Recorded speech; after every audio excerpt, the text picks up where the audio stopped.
24 કલાકમાં 141 તાલુકામાં વરસાદ, 25 તાલુકામાં 1 ઇંચથી વધુ વરસાદ ખાબક્યો છે।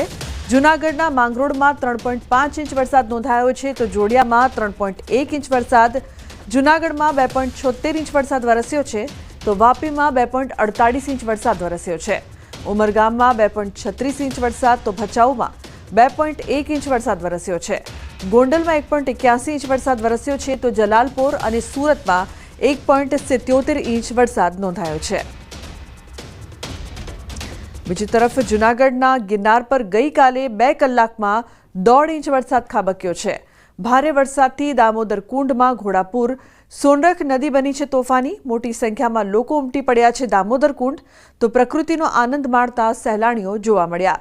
ઉલ્લેખનીય છે કે ખાસ પ્રવાસીઓ ઉમટી રહ્યા છે। ભારે વરસાદથી દામોદર કુંડમાં ઘોડાપુર આવ્યું છે, જેના દ્રશ્યો અત્યારે આપ જોઈ રહ્યા છો। સોનરખ નદી પણ તોફાની બની છે, તો સતત વરસાદ દામોદર કુંડ પાસે પ્રવાસીઓનો ધસારો જોવા મળી રહ્યો છે।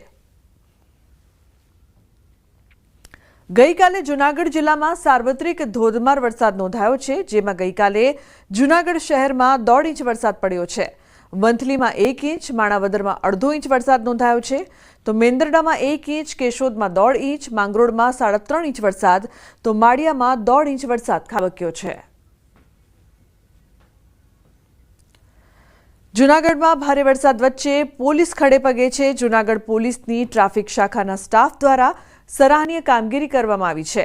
અકસ્માત નિવારવા પોલીસની અનોખી કામગીરી। ભવનાથ રોડ ગાયત્રી મંદિર નજીક પોલીસે ખાડા પૂર્યા। અકસ્માત ન સર્જાય, જેને લઈને પોલીસે બેરિકેડ્સ લગાવ્યા। ટ્રાફિક શાખાના પીઆઈ, પીએસઆઈ અને એસએન જાડેજા અને સ્ટાફની સરાહનીય કામગીરી જોવા મળી છે। બનાસકાંઠા અમીરગઢ તાલુકાના કાકવાડા ગામ નજીક પસાર થતી બનાસ નદીમાં પાણીનું વહેણ ચાલુ થતાં બંને કાંઠે વહેતી થઈ છે નદી। લોકો જીવના જોખમે પસાર થતા હોય છે। એક ટ્રેક્ટર ચાલક બનાસ નદીના વહેણમાંથી પસાર થતો જોવા મળ્યો। ટ્રેક્ટર ચાલક જીવના જોખમે બનાસ નદીમાં ટ્રેક્ટરને નાખતા ટ્રેક્ટરનો અડધો ભાગ નદીમાં ડૂબ્યા બાદ ટ્રેક્ટર ચાલક માંડ બચ્યો હતો અને નદી પાર કરી હતી। પાણીમાં ન જવા તંત્ર દ્વારા જાહેરનામું હોવા છતાં લોકો જીવના જોખમે કરે છે નદી પાર।